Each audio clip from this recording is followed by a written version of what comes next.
You're listening to True Crime Feed.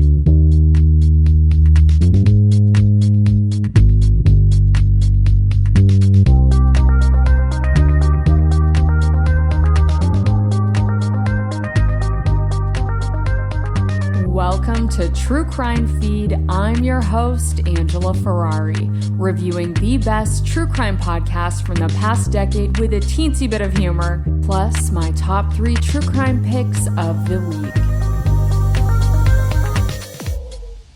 Up first on the docket, here's a show from the archives I think you will really enjoy. Today we have a single standout episode from Dateline, titled A Wanted Man. Here's a synopsis from the show. Dr. Mark Weinberger and his wife Michelle were vacationing in the Greek islands when he vanished, leaving behind financial ruin and a growing number of malpractice suits. The question of his whereabouts remains unanswered for 5 years, until a woman halfway across the world discovers the truth. As per usual, go to thetruecrimefeed.com and sign up for my newsletter to see visual aids from this episode. With this story, it's especially satisfying to match the faces to the names and voices you hear on the show. Plus, it will be helpful for you to see the many looks of Mark Weinberger so you can avoid this human suck pump at all costs. My only knock on this episode is that Keith Morrison is not narrating it, but our host for the story, Rob Stafford, still delivers an excellent report. Bonus, we get some commentary from author Buzz Bissinger, the guy who wrote the book Friday Night Lights. He also wrote an article on this story for Vanity Fair, which I will link to in the newsletter. Buzz lends some of his signature color commentary to the episode, adding that extra spice to this true crime thriller. Side note, Buzz Bissinger gave an interview on Fresh Air back in 2015 about his reporting on Friday Night Lights and about his addiction to shopping and wearing expensive leather. It's a bizarre interview, but I was blown away by how honest and vulnerable he was, so I thought it was a refreshing change of pace to see a journalist being so open in an interview. So if you're interested to hear more about Buzz, check out that conversation on Fresh Air. He's a fascinating person. And now, let's get into this episode from Dateline, aka the Snuggie of true crime. How does a show that details the worst of humanity manage to be so comfy cozy? We start aboard a yacht in Mykonos, Greece to celebrate Michelle Weinberger's 30th birthday. She's there with her husband, Mark, the perfect couple living their #blessed life. Michelle details their whirlwind romance, lavish wedding, their life of luxury, traveling the world together in their private jet and fancy pants yacht. Mark has been promising her a big surprise for her birthday. How on earth is he gonna top himself this year? Michelle is about to find out. The couple enjoys a romantic dinner above deck. They cap off the night with a champagne toast and retire below deck to the chamber of sleepings, or whatever the word is for a bedroom on a fancy yacht. The next morning, Michelle wakes up and turns over to see the other side of the bed is empty. Mark is gone. Michelle wanders up to query the captain about the whereabouts of her husband. The captain, in his deliciously thick Greek accent, tells Michelle, Your husband went to shore to buy you some expensive jewelry. And now, if you'll excuse me, I must finish my morning cup of olive oil. Take my word for it, he sounded exactly like that. So, Michelle has her breakfast and eagerly waits for her husband's return. 1 hour goes by, then 2, then 3. Michelle is getting anxious. Maybe something happened to her husband on shore. Someone could have seen him flashing around his wealth and robbed him. Michelle's mind started to spin with worry. The captain tried to reassure her. He should be back soon. Then the sun started to go down. Mark had been gone all day. Michelle was officially in panic mode. Maybe Mark had been kidnapped or murdered. She was beside herself, having a meltdown. She finally decides it's time to call the police. That's when she gets a knock on the door from the captain. The captain was reluctant to inform Michelle that he had just gotten off the phone with a taxi driver on shore, and that this driver insisted that he had driven Mark to the airport hours earlier and watched Mark board a private jet and take off. I'm afraid to tell you your husband is not coming back. And happy birthday! This was far from the surprise Michelle had been expecting. Her husband of 3 years had just left her. I think we've all had our fair share of crummy birthdays, but this one takes the cake. Michelle was stuck in Greece with just her passport and barely enough money to get home. When all is said and done, Michelle is left with about $1,500 to her name and a yacht load of questions. The number one being, who the bleep did I marry? And I'm left asking, how the bleep is Dateline so effing cozy? I started out this episode surrounded by a warm, soft Snuggie, and now somehow a mug of hibiscus berry tea has magically appeared, along with a cooling gel eye mask. Dateline, how do you do it? Don't even bother answering. I'm just gonna marvel at your splendor and continue to luxuriate in this story as we dive into the life and crimes of Mark Weinberger. Mark attended medical school at UCLA and then opened up a private practice in Maryville, Indiana, specializing in sinus surgery. According to your boy Buzz Bissinger, this was the perfectly calculated location for Mark the Nose Doctor to open up his practice, because Maryville is home to both steelmaking and petroleum refinery plants. These industries produce a lot of pollution, resulting in poor air quality. Many of the folks who live and work in this area experience breathing and sinus issues. And bonus, a lot of these same folks who are connected to the mills have excellent insurance. So Dr. Mark Weinberger's sinus services were in high demand. Such high demand that he was performing 15 to 22 surgeries a week. That's about 4 times the amount of a typical one-man sinus surgeon practice. Mark Weinberger, aka Dr. Nose, was either superhuman or something about his practice really stinks.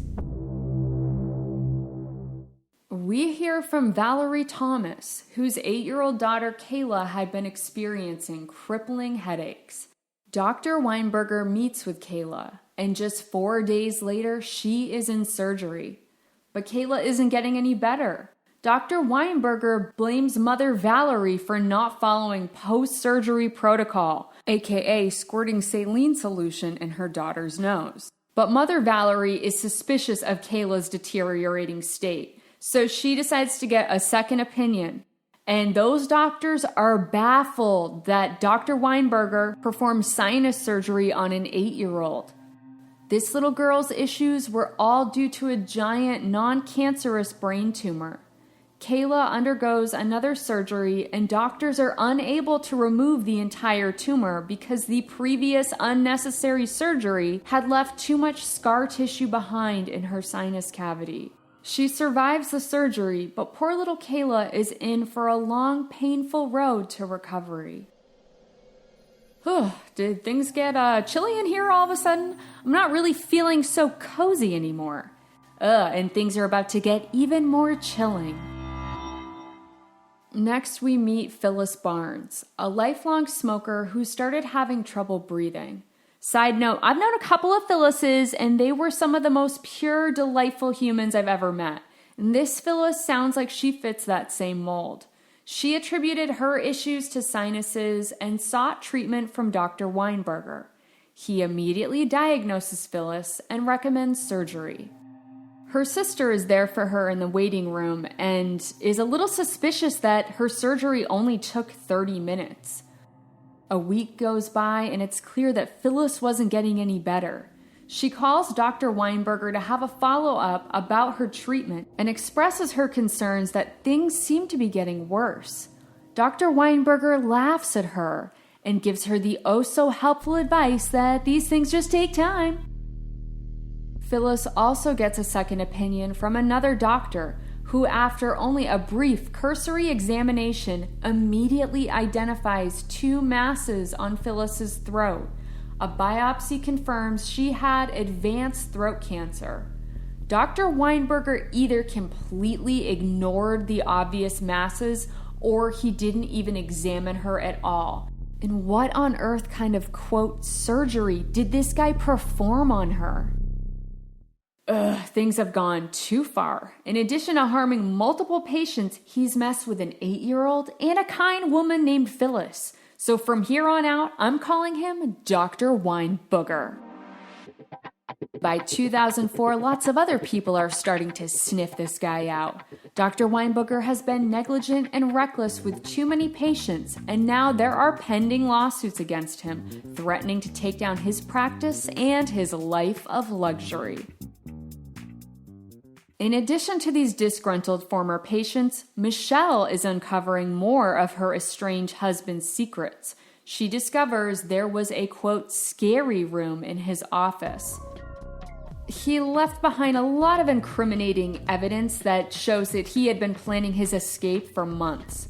According to your boy Buzz Bissinger, Michelle and authorities investigating Weinberger discovered, quote, 3 portable shower kits, a waterproof wallet, a passport holder, a set of plates, cups, and cutlery in its own netting, 2 small compasses, a portable vinyl sink, a portable headlight, a 5-language translator, a pocket weather tracker, a Garmin color map navigator with European software, an antimicrobial water bottle, a bubble-padded sleeping mat, backpacks, thermal underwear, a knit hat, glove liners, and much more. And also, ironically, Mark left behind a book called How to Be Invisible, all about disappearing without a trace.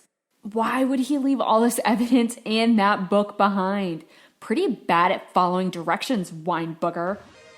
We hear from Mark's office manager, who recalls a jeweler from the city making a trip to the practice to deliver Mark some uncut gems.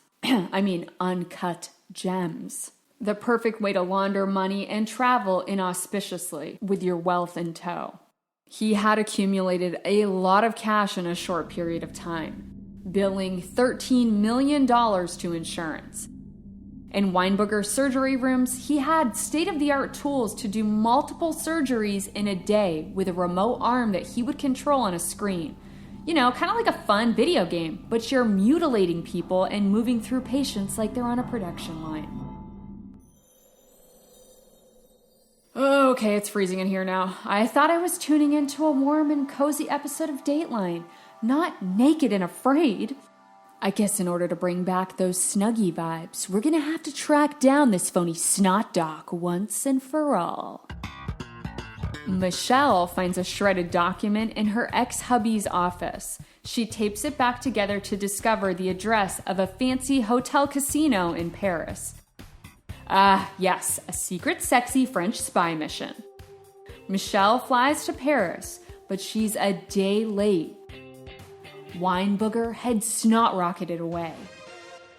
But Michelle and Mark's other victims are undeterred.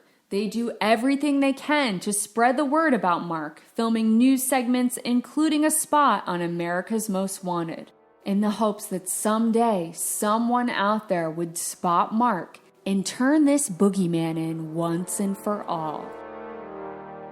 Jump forward to 2009 to the tiny mountainside Italian village of Courmayeur, set nestled into the side of the mighty Mont Blanc. A stranger comes to town, going by the name Mark Stern. He tells the locals he's writing a book on survival. Mark befriends and has a romance with local mountaineer Monica.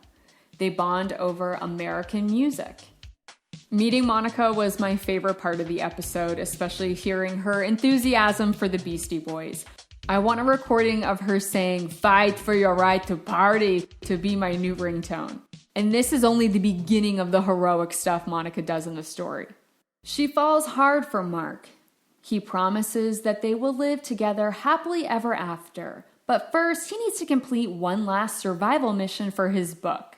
Mark is going to camp alongside Mount Blanc for the next 2 months and document his sheer strength and survival heroism.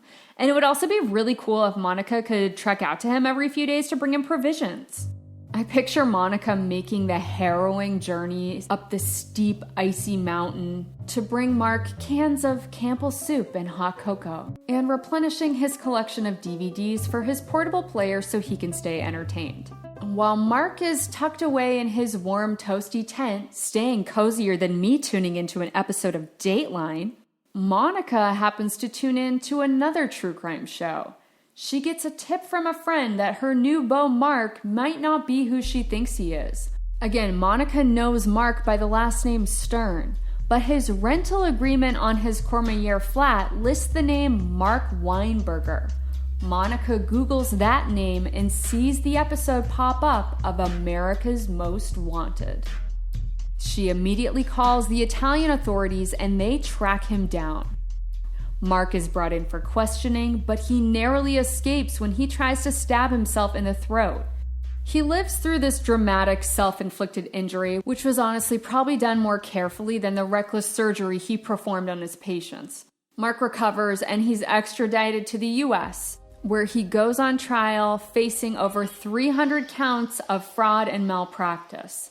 Mark is sentenced to 7 years, but spends less than 4 in prison. I think he should have been sentenced to perform sinus care on hungry alligators. But hey, that's just me. So, what's Mark up to now? He's living in Florida, but instead of working with gators, he's a yoga marketing lifestyle coach. You guys, you can pay $200 a pop and take Mark's yoga training to get in tip-top shape in order to, quote, look good naked and get hot chicks. Ugh, what a phoebe.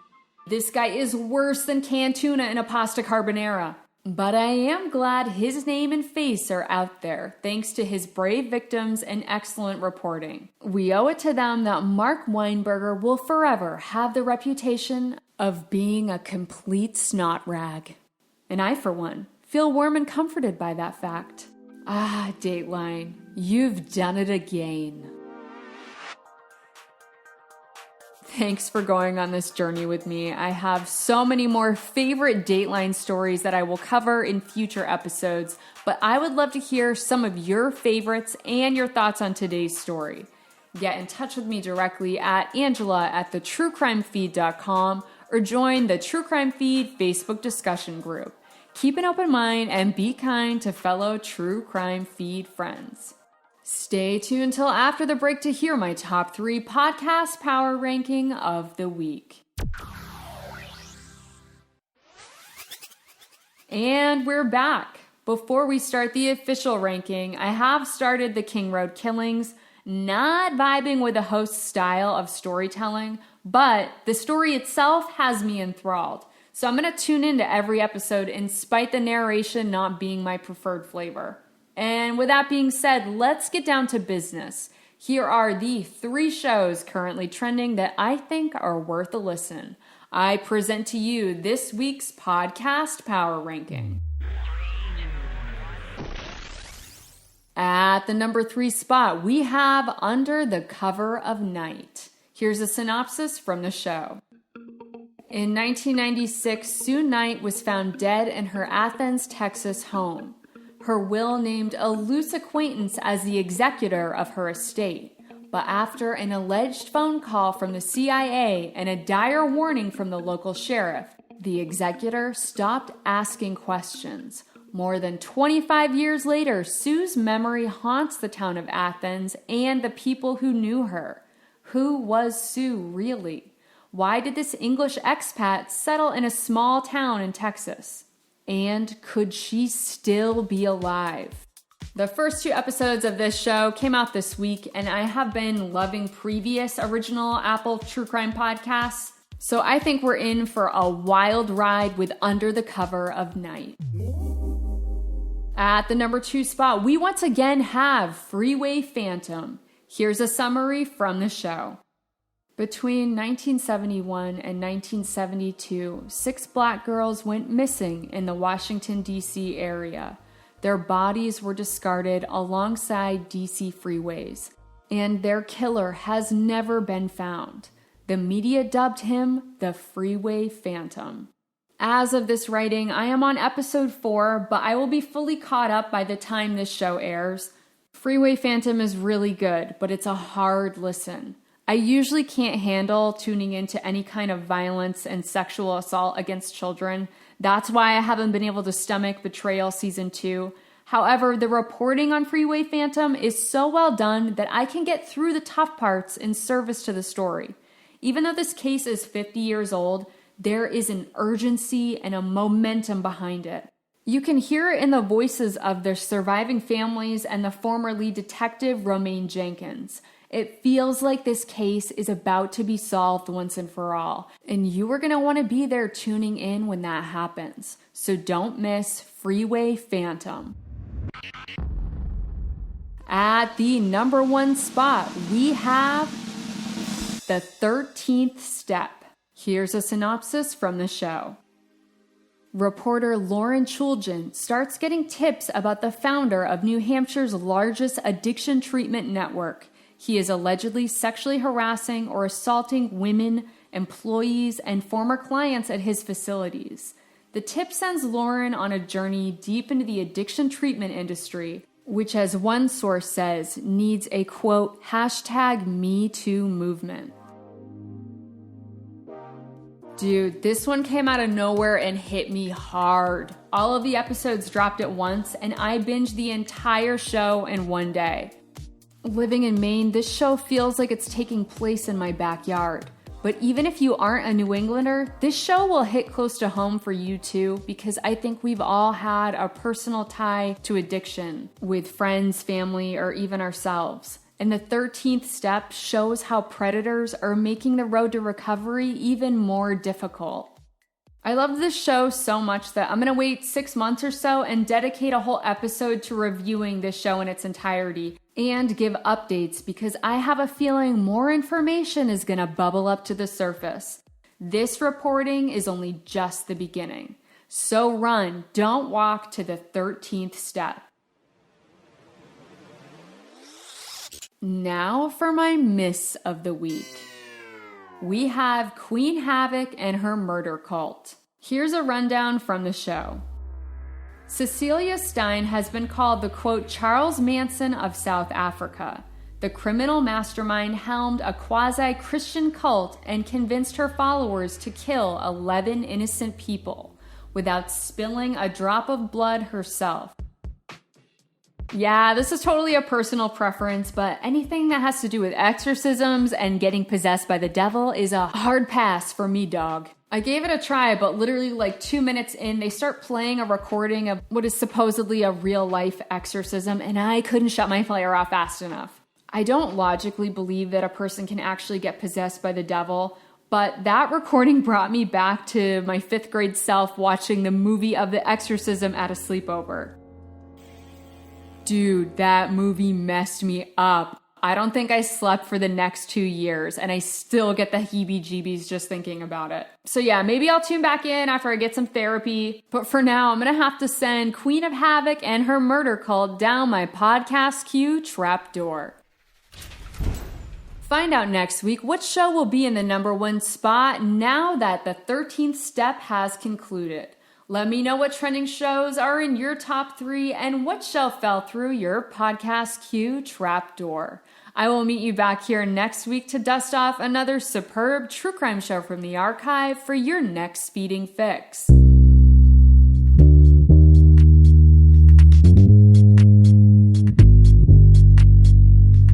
That's all for today's True Crime Feed. Don't forget to sign up for my weekly newsletter where I post links to my top 3 favorite shows of the week and bring you fabulous visual aids for every episode. Be sure to follow the show on Instagram, Twitter, and Facebook to join the conversation. If you enjoyed the show, please leave a review and tell your fellow partners in crime to tune in to True Crime Feed. Thanks for riding along and allowing me to be your audio accomplice. Join me next week for another feeding.